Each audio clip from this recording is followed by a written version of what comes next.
যে দেশের সকাল হয় আল্লাহু আকবরের ধ্বনির মাধ্যমে, যেই দেশে সন্ধ্যা নামে আল্লাহু আকবরের ধ্বনির মাধ্যমে, যেই দেশে রাত্র দিন 24টা ঘন্টা আল্লাহু আকবরের ধ্বনিতে মুখরিত হয়, যেই দেশে হিন্দু বৌদ্ধ খ্রিস্টান যারা বসবাস করে তারাও কাজের টাইমকে মেনটেন করে আল্লাহু আকবরের ধ্বনির মাধ্যমে, আমার এই দেশকে পরিচালনা করা হয় মুসলমানদের ট্যাক্সের টাকা দিয়া, সেই দেশের ভিতরে দিন দুপুরে আদালত প্রাঙ্গণে আমার ভাই সাইফুল ইসলাম আরিফকে আদালতের সামনে কেমনে জবাই করে হত্যা করে মুসলমানদেরকে পরিষ্কার জবাব দিতে হবে। চিল্লে বলেন কথা ঠিক কিনা? আরো জোরে বলেন কথা ঠিক কিনা? আজ আমাদেরকে বলা হচ্ছে অবশ্যই বিচার আপনারা পাবেন। বলতেছি এই শুনতে শুনতে আমাদের একেবারে মাসকে মাস চলে যাচ্ছে, এখনো পর্যন্ত পরিপূর্ণ বিচার আমরা পাই নাই, সুযোগ হয় নাই। আজকের তত্ত্বাবধায়ক সরকার উপদেষ্টা মণ্ডলীদেরকে জানিয়ে দিতে চাই, কোটাকারীর এই বিশাল তাফসীরুল কোরআন মাহফিল থেকে জানিয়ে দিতে চাই, অনতি বিলম্বে যদি তাদের বিচার করা না হয় তাহলে টেকনাফ থেকে তেঁতুলিয়া, রূপসা থেকে পাতুরিয়া, সুন্দরবন থেকে বান্দরবান মুসলিম তাওহীদি জনতারা বুকের তাজা রক্ত দিবে, তারপরও ভাইয়ের রক্তের বিনিময় নিয়ে ছাড়বে। চিল্লে বলেন কথা ঠিক কিনা? আজ তো আমাদের ভিতরে ইসকন নামক জঙ্গি সংগঠনরা তো একজন মুসলমানকে হত্যা করে তারা বিচারে আছে, কমপক্ষে এতটুকু আছে। কিন্তু আমাদের ভিতরে একটা দল বের হয়েছে যারা বিগত দিনে ফ্যাসিবাদের গোলামি করেছে, সেই দলের নাম হলো সাদ লীগ। সে দলের নাম কি? সে দলের নাম কি? সাদ লীগ। নাম শুনছেন তো আপনারা? তাবলীগের দুই গ্রুপের নাম তো জানেন। এটাও একটি ঈমানের অংশ, বুঝতে পারছেন? এই সাহাদেরা আওয়ামী লীগ পেশিবাদের আমলে তারা তাদের নিজের মতো করে কাজ করেছে, আলেমদেরকে বেইজ্জতি করেছে, ঠিক না ভাইরা?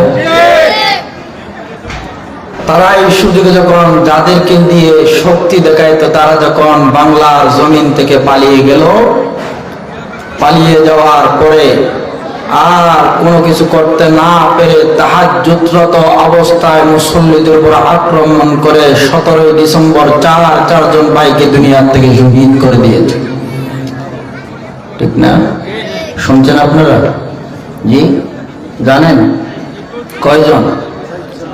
এই ইসকন তো মাত্র একজনকে দুনিয়ার থেকে বিদায় দিল, কিন্তু সাত দিকেরা কয়জনকে? আচ্ছা বাবা বলেন তো দেখি, এই দ্বীনের ধারক বাহক আপনি হবেন নাকি এরকম হুজুর যারা আছে তারা হবে? আপনার কথা বুঝুন না। দ্বীনের হামিম হুজুর তারা গরিব দেয় নাকি অনরাম নাম মানুষে যারা শিখিব তারা গরিব দেয়? কি হুজুর তারা হতা নাকি?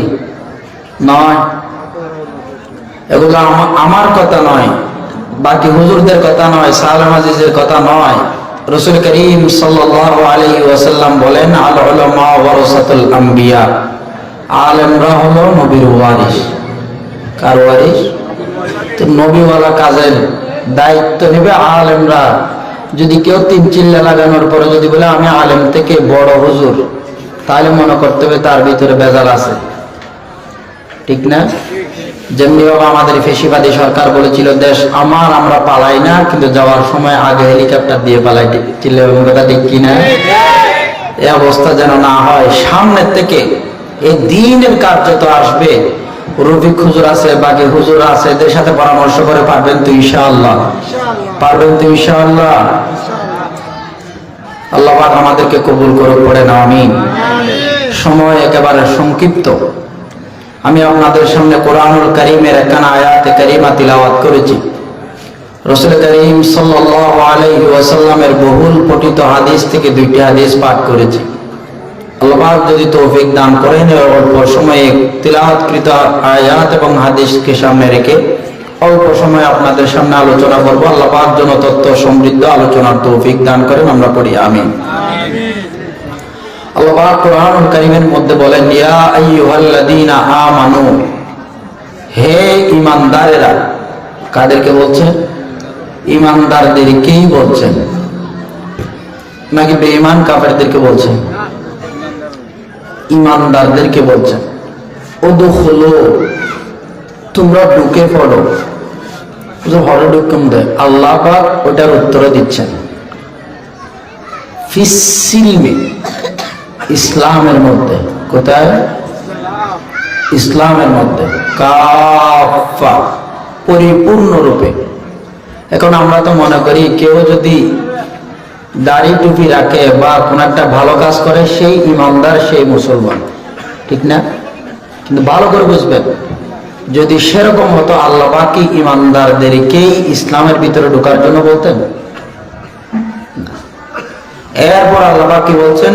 ওয়ালা তাত্তাবিউ খুতুওয়াতিশ শাইতান, তোমরা শয়তানের পথ অনুসরণ করিও না। শয়তান যে পথে চলে তোমরা সেই পথে চলিও না। কেন? আল্লাহ পাক বলেন, ইন্নাহু লাকুম আদুউম মুবিন, শয়তান হচ্ছে আপনাদের আমাদের প্রকাশ্য শত্রু, যার কারণে শয়তান যে পথে চলে সেই পথে আমরা চলতে পারবো। পরিষ্কার কথা হলো, ঈমান যাদের আছে তারা পরিপূর্ণ মুসলমান না। আর যারা ইসলামের আকৃতিতে আছে, দাঁড়িয়ে আছে, টুপি আছে, ঈমান নাই, সে তো মুসলমানই না। ঈমান আছে কিন্তু ইসলাম নাই, সে ঈমানদার হতে পারবে, কিন্তু ইসলাম আছে ঈমান নাই, সে মুসলমান হতে পারবে? এজন্য একটা থাকবে আর একটা থাকবে না, সেটা হবে না, উভয়টা লাগবে। উভয়টা লাগবে, একটা দিয়ে কাজ হবে না। কিন্তু আমরা মুসলমানেরা যারা আছি, আমাদের ভিতরে এমন অবস্থা হয়েছে, আমরা এখন নিজের মন মতে চলতে রাজি, ইসলাম মতে চলতে রাজি। কিন্তু মুসলমান ইমানদার ভালো করে খেয়াল করুন, আল্লাহ পাক রব্বুল আলামিন আপনাকে আমাকে কত মুহাব্বত করে, ভালোবেসে, মায়া করে, কত সুন্দর করে যে সৃষ্টি করেছেন, সেটার প্রকাশ করার মতো আমাদের কাছে কোনো ভাষা নাই। কিন্তু আল্লাহ পাক রব্বুল আলামিন মানুষেরা যেন ভালো করে বুঝতে পারে, মানুষেরা যেন শিক্ষা গ্রহণ করতে পারে, আল্লাহ পাক রব্বুল আলামিন বলেন, বান্দারে তোমাদেরকে আমি আল্লাহ পাক রব্বুল আলামিন সব কিছু দিলাম, তারপরও কেমনে তুমি আমি আল্লাহকে অস্বীকার করো, আমি আল্লাহর অবজ্ঞা করো। ইসলামের ভিতরে পরিপূর্ণ রূপে তুমি কেমনে পারো না বান্দা? আমি আল্লাহ পাক রব্বুল আলামিন তো সেজন্য কোরআনুল কারীমের ভিতরে বলে দিয়েছি। আল্লাহ পাক কোরআনুল কারীমের মধ্যে বলেন, কাইফা তাকফুরুনা বিল্লাহ, বান্দারে কেমনে তুমি আমি আল্লাহকে অস্বীকার করো, কেমনে তোমরা আমি আল্লাহর অপেক্ষা করো, আমি আল্লাহ যেই পথে চলতে বলি সেই পথে তোমরা কেমনে না চলো, অন্য পথে তোমরা কেমনে চলো। আমি আল্লাহ তো সেটা সহ্য করতে পারি না। ওয়াকুনতুম আমওয়াতা ফাআহইয়াকুম সুম্মা ইউমীতুকুম সুম্মা ইউহয়ীকুম সুম্মা ইলাইহি তুরজাউন। বান্দারে তুমি তো মরা ছিলে, শুধু মরা ছিল না, পৃথিবীর জমিনের কোন উল্লেখযোগ্য বিষয়বস্তু আপনি আর আমি ছিলাম না। আসিলাম নাকি? এটা দেখবেন আমাদের দেহ কেকার কে করেন আর আসিলাম নিলে এবে কোন আইলা বাসায় বউ মনে গিয়া ভোজন নয় দিনে কেউ মাইতে হন না, নলে শীত পড়িব, আর প্রথম বাদে বেরো মাতি না পারিবেন, হাওয়া করিব আইলে অসুখ মানুষ সত্তর করে মাতি ফেললাম, তো মাতি না পারিবেন। হ্যাঁ, খবরস্থান তো ওয়াজ করা যাবে না, কারি সায়েন্স যদি না বারবার কি হয় না, খবরস্থানে যায় 10 মিনিট মাটিছে, এই ওরা দুদিন নয় যে মসজিদ তোরা দিতে নাকা মাথা মাতিব না। হ্যাঁ, তা আপনারাও যদি এভাবে খবরস্থানের মতো করে থাকেন, তাহলে হুজুরেরা এসে কোন প্রকার আলোচনা করতে পারবে? আপনারাও মজা পাবেন না, হুজুরেরও আলোচনা করার শান্তি পাবে না। এজন্য একটা আওয়াজ দিবেন।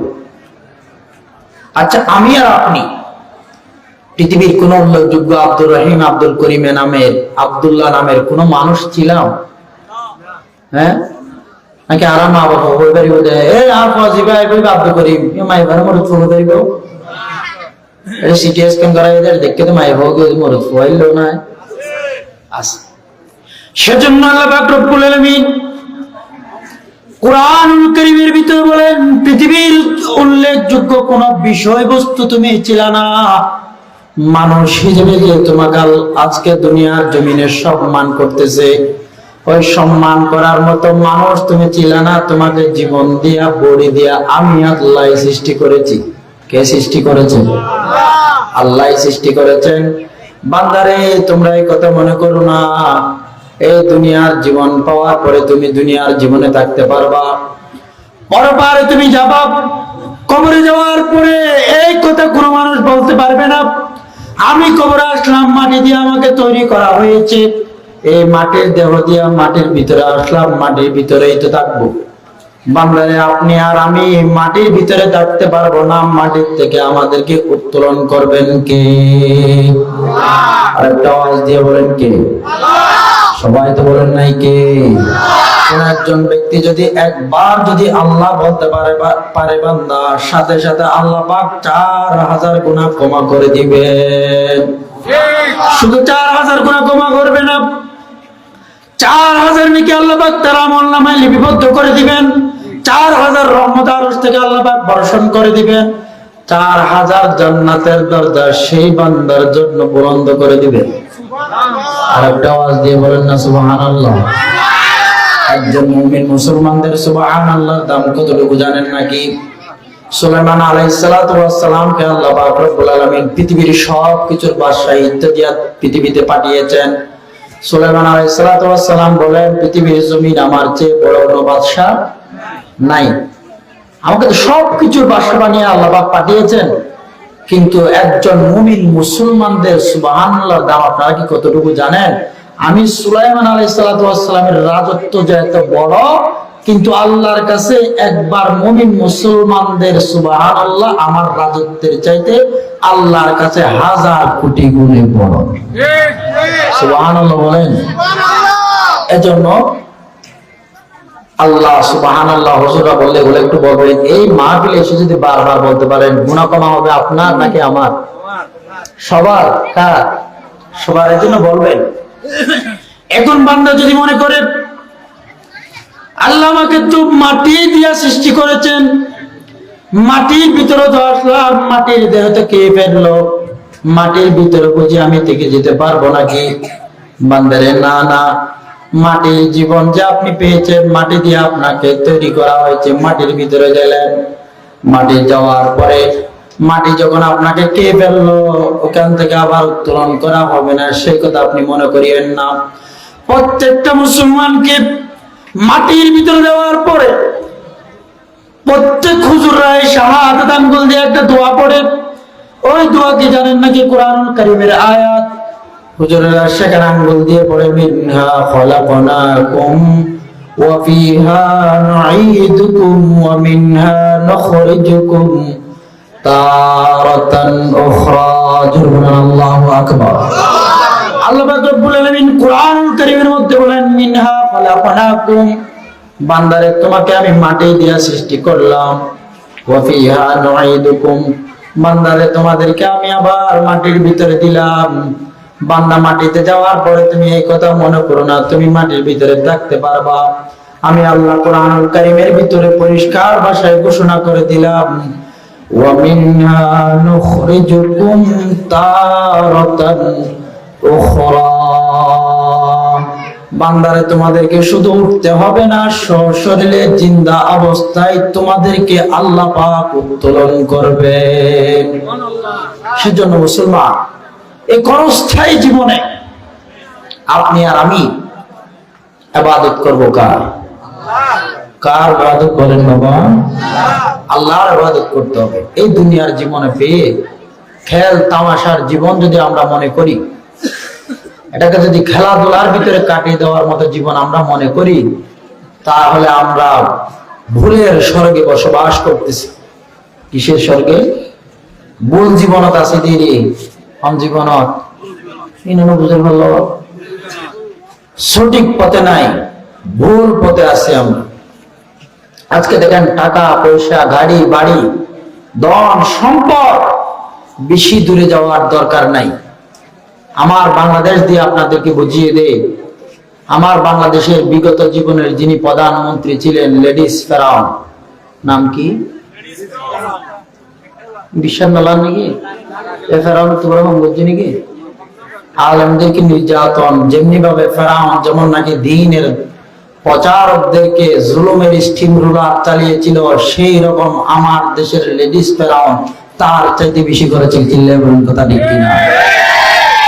যিনি বিগত জীবনে 50 থেকে 52-53 বছর কোরআনুল কারীমের তাফসীর করেছেন, আল্লামা দেলোয়ার হোসেন সাদিকে কারাগারে রেখে ইনজেকশন পুশ করে দুনিয়া থেকে বিদায় করেছে। চিল্লায় বলুন কথা ঠিক কিনা? আল্লামা জুনায়েদ বাবুনগরীর মতো যুগ শ্রেষ্ঠ মুহাদ্দিসকে এমন ভাবে নির্যাতন করেছে, দুকে দুকে দুনিয়া থেকে বিদায় করেছে। চিল্লায় বলুন কথা ঠিক কিনা? যদি সামনে এরকম স্বৈরাচার আসে, প্রয়োজন যদি হয় বুকে তাজা রক্ত দিব, কাগিরাতে দোয়া তোলা লাগে দেখাই দেন। এতটুকু নাকি ঠিক? একজন নারায়ে তাকবীর দেন, বলেন নারায়ে তাকবীর।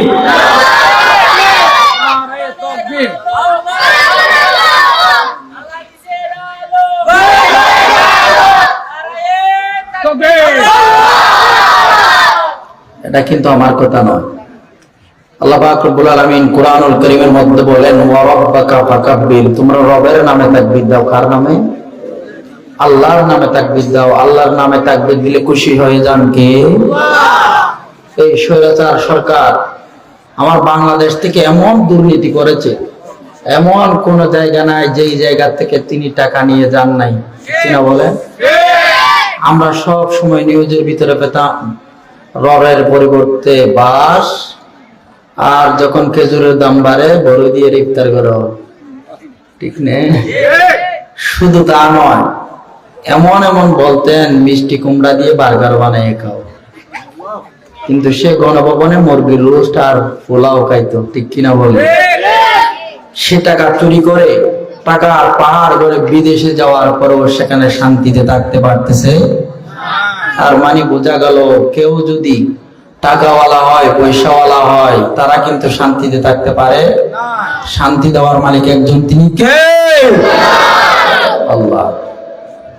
হদ্দজনী হইলা বারা দেন এনারে বহুত ডর মানুষ আছে যে রাখতে নেদিলে আর ঘুম না ওষুধ থাকে, ঘুম যা পরে হয়তো তারপরে আধা রাখতে ঘুম ভাগিয়ে দিই নাই আছে নাকি? আচ্ছা ঠিক আছে। কেন? শান্তি দেওয়ার মালিক একজন, তিনি কে? আল্লাহ। এজন্য মুসলমান শান্তি যদি পেতে হয়, দুনিয়ার জমিনেও যদি আপনি শান্তি পেতে চান, আখিরাতেও যদি শান্তি পেতে চান, আল্লাহর হুকুম কোরআন এবং সুন্নাহ মতো আপনাকে আমাকে জীবন পরিচালনা করতে হবে। আমি আর আপনি যদি কোরআন এবং সুন্নাহ মতো যদি জীবন পরিচালনা করতে না পারি, জীবনে কোনোদিন আমাদের জীবনে শান্তি আসতে পারে? আওয়াজ দিয়ে বলেন পারে? সেজন্য আল্লাহ পাক রব্বুল আলামিন কোরআনুল কারীমের ভিতরে বলেন, বান্দারে তোমাদেরকে যে আমি আল্লাহ পাক রব্বুল আলামিন সৃষ্টি করলাম, কত দয়া করে মায়া করে সৃষ্টি করেছি, সেই কথা যদি তোমার বুঝে না আসে, তোমার অঙ্গ প্রত্যঙ্গের দিকে তুমি একটু তাকাও। যদি আপনাদের ভিতরে যারা বসে আছেন কোনো মানুষকে যদি বলা হয়, বাবা তুমি তোমার একটা চক্ষু দিয়ে দিবা, তোমাকে বাংলাদেশের প্রধানমন্ত্রী বানিয়ে দেওয়া হবে, কেউ কি রাজি হবেন নাকি?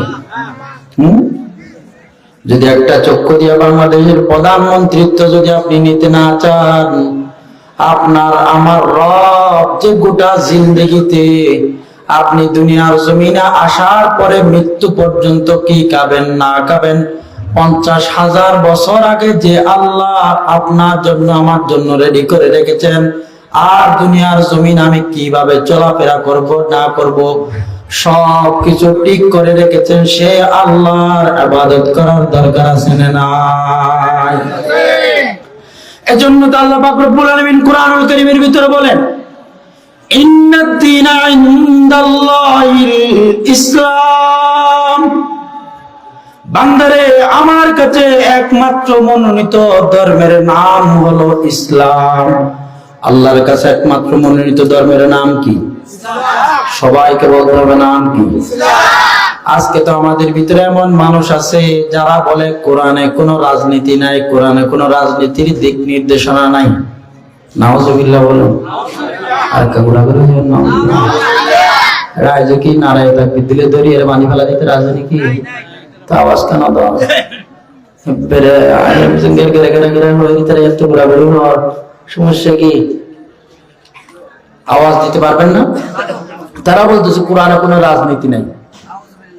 আচ্ছা, আমার নবী আপনার নবী কি মুহাম্মদুর রাসূলুল্লাহ সাল্লাল্লাহু আলাইহি ওয়াসাল্লামকে কি দুনিয়ার জমিনে মানুষের গোলাম হিসেবে আল্লাহ পাক পাঠাইছেন? হ্যাঁ, নাকি গোটা দুনিয়ার আখিরাতের সরদার হিসেবে পাঠিয়েছেন?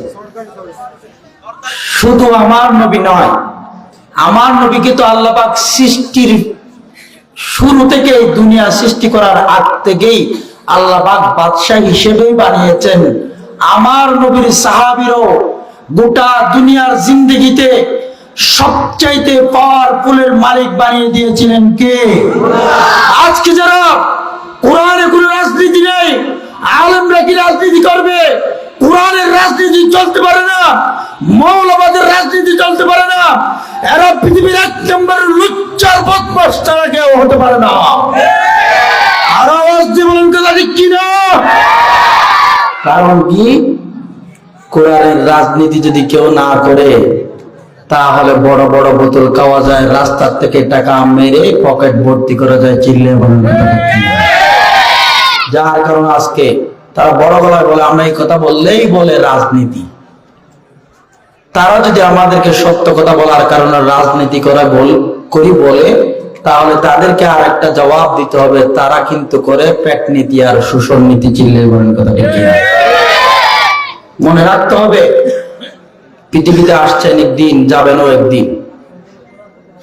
সত্য কথা বুকে সাহস নিয়ে বলে যাবেন। সম্মানের মালিককে আচ্ছা বলেন তো বাবা, দেলোয়ার হোসেন সাইদি শাহ হুজুর রহমতুল্লাহি আলাইহি, আল্লাহ হুজুরকে জান্নাতের আলা মাকাম দান করুক, পড়েন আমিন। হুজুর যে সারা জীবন জুলুম আর অত্যাচারের বিরুদ্ধে কথা বলেছেন, হুজুরের কি সম্মান কমেছে? কিন্তু যারা জুলুম আর অত্যাচার করেছে তাদের সম্মান তো বেড়ে গিয়েছে না? জি, কমে গেছে নাকি বাড়ছে? কমছে। এজন্য মুসলমান ভালো করে খেয়াল করুন, আমার আর আপনার জীবন আমি আর আপনি যদি দামি বানাতে চাই, রাসূল করিম সাল্লাল্লাহু আলাইহি ওয়াসাল্লাম হাদিসে কারীমের মধ্যে ইরশাদ করেন, মান আহাব্বা সুন্নতি ফাকাদ আহাব্বানি ওয়া মান আহাব্বানি কানা মাই ফিল জান্নাহ আও কামা ক্বালান নবিয়্যু আলাইহিস সালাতু ওয়াস সালাম। যে ব্যক্তি আমার সুন্নতকে মহব্বত করলো, সে স্বয়ং আমি মুহাম্মদুর রাসূলুল্লাহকে মহব্বত করলো। যে আমি মুহাম্মদুর রাসূলুল্লাহকে মহব্বত করলো, সে আমার সাথে আমি জান্নাতে যে জায়গাতে থাকবো, সে বান্দা আমার উম্মত সেই জায়গাতে থাকবে। পড়েন সুবহানাল্লাহ। আল্লাহ তো সেজন্য কোরআনুল কারীমের মধ্যে বলেন, বান্দারা আমাদেরকে আল্লাহ পাক রব্বুল আলামিন সবকিছু দেওয়ার পরে সবকিছু কোত্থেকে দিল? আপনাদের প্রশ্ন হইতে পারে। বান্দারা সেজন্য আপনাদেরকে একটু বলে দিয়ে যায়। আল্লাহ পাক রব্বুল আলামিন সময় সংক্ষিপ্ততার কারণে তাড়াতাড়ি বলতেছি রে বাবা। আল্লাহ পাক রব্বুল আলামিন কোরআনুল কারীমের মধ্যে বলেন, ওয়ালাকাদ কাররামনা বানি আদম, আমি মানুষদেরকে অত্যন্ত দয়া করে মেহেরবানি করে সৃষ্টি করেছি। সুবহানাল্লাহ বলবেন না? শুধু মানুষদেরকে দয়া করে মায়া করে মহব্বত করে সৃষ্টি করেছি তা না। আল্লাহ পাক রব্বুল আলামিন বলেন, ওয়ালাকাদ কাররামনা বানি আদম, এরপর আল্লাহ পাক বলেন, ওয়া হামালনাহুম ফিল বাররি ওয়াল বাহর, বান্দারে আমি আল্লাহ পাক যে স্থলপথ জলপথ পাহাড় পর্বত সৃষ্টি করেছি, সবখানে চলাফেরা করার জন্য আমি আল্লাহ সুন্দর সুব্যবস্থা করে দিয়েছি। পড়েন সুবহানাল্লাহ। এখন মানুষ জিজ্ঞেস করবে, হুজুর খাবো কোত্থেকে? আল্লাহ বলেন, বান্দারা তুমি চিন্তা করিও না, আমি আল্লাহ পাক ঘোষণা করে দিলাম, ওয়া রাযাকনাহুম মিনাত তাইয়্যিবাত, বান্দারের পবিত্র জিনিস থেকে আমি আল্লাহ তোমাদের খাবারের ব্যবস্থা করে দিয়েছি। কিন্তু আমাদের সমাজে কিছু মানুষ আছে, ছেলেও আছে মেয়েও আছে, সুদি লাগায়, আছে না নাই? আরো আওয়াজ দিয়ে বলতে হবে, কারণ অনেকে সুদি হারবার দেয় নাকি, সুদ তুলে পেন আমাদের দেখুন, সুদি আছে না নাই? ঘুষখোর আছে না নাই? সুদখোর আছে না নাই? জালেম আছে না নাই? অন্যের আইটেলে এরকম মানুষ আছে না নাই? সুদ খাওয়া, জুলুম করা, ঘুষ খাওয়া এগুলো তো হালাল নাকি হারাম? হারামে কোনো আরাম নাই, হালালে আরাম রেখেছেন কি? ও বান্দা, এটা একটা বাহ্যিক ভিন্ন বিষয়, অনেক লম্বা বিষয়, কিন্তু আপনাদেরকে এতটুকু বলে যায়, যদি কোনো বান্দা যদি সুদি লাগায়, সুদ খায়, ওই একটা মেয়ে হোক ছেলে হোক, ওনাদের কারণে এলাকার ভিতরে শান্তি কখনো আল্লাহ দিবেন না। সেজন্য আল্লাহ পাক রব্বুল আলামিন যে ওয়ারযাকনাহুম মিনাত তাইয়্যিবাত বলেছেন, পবিত্র জিনিস থেকে যে খাবারের ব্যবস্থা করেছেন কে? সবাই বলেন কে? এর দূর নজরে বার দি বুঝান, আজিয়া আই অ্যাক্সিডেন্ট করে যদি 2.5-3 বছর বছর ওয়াজ গরিব দেয় যে মাসে দিয়ে, আর তো শুধু খ্রিস্টান হাসপাতাল লই দেখি 15 লাখ টিয়া বুঝুন, এটা তো 10-11 মাসত সৌদিয়া হদুনা সিনো হনে পারি উমরা করতে গিয়ে অ্যাক্সিডেন্ট বুঝি দিব। কিন্তু আল্লাহ পাক আর আগে জিল্লা চলাইয়া তোমরা আলহামদুলিল্লাহ আর ভালো চলা। ও আতনকে যদি ফুসালা কেমবারি চলো নি না উত্তর দিনে পারে, আমি ফুসাল নলইতে ওই সাল চিরি দিতে হবে, এই না তুই বুঝাতে এসে। সেজন্য বলছি মুসলমান বোঝাবার জন্য, আমার কথা নয়, এতটুকু বোঝায় আমার মতো একজন অসুস্থ মানুষকে যে আল্লাহ বাদশার মতো করে চালান, সে আল্লাহ আপনাকেও আমাকেও সকলকে চালাইতে পারেন কিনা? হ্যাঁ, আল্লাহকে কোনো জিনিসের কমতি আছে? বান্দারা সুদি লাগাবেন না, সুদের দিকে যাবেন না, ঘুষ খাবেন না, গরিব দুঃখী কেটে খাওয়া মানুষদের উপর জুলুম করবেন না। যদি এগুলা করেন, মৃত্যুর পরে জবাবদিহিতা করতে হবে কি হবে না? বলে হবে তুমি জি। এরপর আল্লাহ পাক রব্বুল আলামিন বলেন, বান্দাদের তোমাদেরকে আমি আল্লাহ কত সুন্দর করে বানিয়েছি এবং কত সম্মান দিয়েছি তা কি তোমরা জানো নাকি? আমি আল্লাহ পাক কোরআনুল কারীমের ভিতরে বলে দিলাম, ওয়া ফাদ্দালনাহুম আলা কাসীরিম মিম্মান খালাকনা তাফদীলা। জুলুন আল্লাহু আকবার। আল্লাহ পাক রব্বুল আলামিন কোরআনুল কারীমের ভিতরে বলেন, বান্দারে আসমানের নিচে জমিনের উপরে যত প্রাণীকুলকে আমি আল্লাহ পাক রব্বুল আলামিন সৃষ্টি করেছি, সমস্ত প্রাণীকুলের মধ্যে আমি আল্লাহ তোমরা মানুষদেরকে সব চাইতে সম্মানিত করে সৃষ্টি করেছি। পড়েন সুবহানাল্লাহ। আমরা খুশি নাকি বেজার? আরেকটা আওয়াজ দিয়ে বলেন, খুশি নাকি বেজার? কম নাকি বেশি? তাহলে আমাদের মতো সম্মানিত মানুষ আর কেউ নাই। বান্দার এই সম্মান যদি আমরা ধরে রাখতে চাই, সম্মান যদি সম্মানের মানুষ হিসেবে দেখতে চাই, তাহলে আমাদেরকে আপনাদেরকে সকলকে সম্মানের জায়গা ধরে রাখার জন্য আমাদের জীবন পরিচালনা করতে হবে ইসলাম মতো, কোরআন মতো, সুন্নাহ মতো। কি মতো? কোরআন মতো। কি মতো? কোরআন মতো, রসুলের সুন্নাহ মতো আমাদের জীবন পরিচালনা করতে হবে। এই দুইটা রাস্তা ব্যতীত যদি কোনো মানুষ, আরো সংক্ষেপে বোঝাবার জন্য বলি, আল্লাহ রসুল যাতে দুনিয়া দেশি বুঝি পারলাম দিয়া এতে দুনিয়ার অবস্থা করলে আসলে নাম কি হইতো দে? হ্যাঁ, আইয়ামে জাহেলিয়াত কি হইতো দে? নমাতের দোয়েতেরা জাহেলি যুগ, আদার যুগ। সে যুগে কি ইসলাম ছিল না, শান্তি ছিল না? না, ইসলাম কোরআন এবং সুন্নাহ না থাকার কারণে সেটাকে অন্ধকার যুগ বলা হতো। কিন্তু আমার নবী, আপনার নবী যখন আসলেন, নারে তাকবীর, নারে তাকবীর, প্রধান বক্তার আগমন, মাহফিলের পক্ষ থেকে, মাহফিলের পক্ষ থেকে এখনই শেষ করে দিচ্ছি। ও মুসলমান, আপনি যদি কোরআন এবং সুন্নাহ মতো যদি আপনার জীবন পরিচালনা করতে পারেন, দুইটা কথা বলেই শেষ করে দিচ্ছি।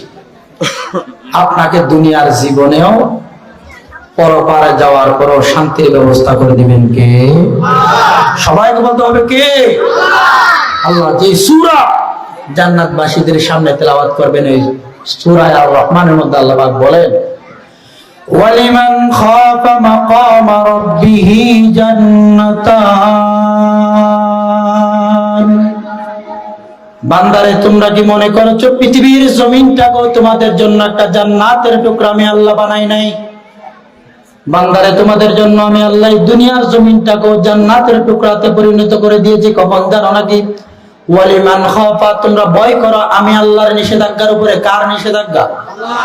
এবং তোমাদের জীবনের সাথে রাসূলের সুন্নাহ তোমরা ঢুকাও, তাহলে আমি আল্লাহ ঘোষণা করে দিলাম মাকামা রাব্বিহি জান্নাতান, এই দুনিয়ার জীবনটাকেও তোমাদের জন্য ছোট্ট একটা জান্নাতের টুকরাতে আমি আল্লাহ পরিণত করে দিব। পড়েন সুবহানাল্লাহ। আরেকটা আওয়াজ দিয়ে বলেন সুবহানাল্লাহ। হুঁশিয়ার করে দিয়ে যায় মুসলমান, আপনারাও পাহাড় পর্বতের মানুষ। বর্তমানে আমাদের চট্টগ্রামে পার্বত্য অঞ্চল, চট্টগ্রামকে নিয়ে বারবার এটাকে আমাদের পার্বত্য চট্টগ্রাম এবং চট্টগ্রামকে ইন্ডিয়ার অঙ্গরাজ্য বানানোর জন্য চক্রান্ত করা হচ্ছে। চিল্লায় বলেন কথা ঠিক কিনা? তারা তো দেশে থাকা অবস্থায় ফ্যাসিবাদী সরকার বারবার আমার দেশকে ইন্ডিয়ার অঙ্গরাজ্য বানানোর হাজারো চেষ্টা করেছে, কিন্তু তারা সফল হয় নাই। পরিষ্কার ভাষায় বলি, ৭১ সনে হাইনাদার বাহিনীর থেকে আমার দেশ বাংলার জমিনকে পবিত্র করা হয়েছে। চিল্লায় বলেন কথা ঠিক কিনা? আর আওয়াজ দিয়ে বলেন কথা ঠিক কিনা? কিন্তু এই বাংলাদেশকে হাইনাদার বাহিনীর থেকে আমার বাংলার জমিনকে স্বাধীন করার পরেও বাংলার জমি আমার একজন ফ্যাসিবাদী সরকারের আবির্ভাব হয়েছে। বাংলার গোটা দেশকে জুলুম আর নির্যাতনার অত্যাচার দিয়ে ভরপুর করে বাংলার জমিনকে অন্ধকার করে দিয়েছে। চিল্লায় বলেন কথা ঠিক কিনা? কিন্তু বিগত ৫ই আগস্টের আগের থেকে আন্দোলন করে আমার বাংলার জমিনকে ছোট ছোট বাচ্চারা, মুসলিম তৌহিদি জনতারা, আলেম ওলামারা বুকের তাজা রক্ত দিয়ে এই দেশের ভিতরে ইসলামের পতাকা উত্তোলন করার জন্য স্বাধীন করেছে। চিল্লায় বলেন কথা ঠিক কিনা? যদি কোন লাল কুত্তার দিকে খ্রিস্টানদের দালাল যদি চাই বাংলার স্বাধীনতা নিয়ে দালালি করছে, বুকের তাজা রক্ত দিব, জীবন দিব, প্রয়োজনে জিহাদ করব। বাংলার স্বাধীনতা ইসলামকে রক্ষা করার জন্য কে গেছে? দু হাত তোলা রাখতে দেন, বলেন নারে তাকবীর। আল কোরআনের আলো, আল হাদিসের আলো, নারে তাকবীর।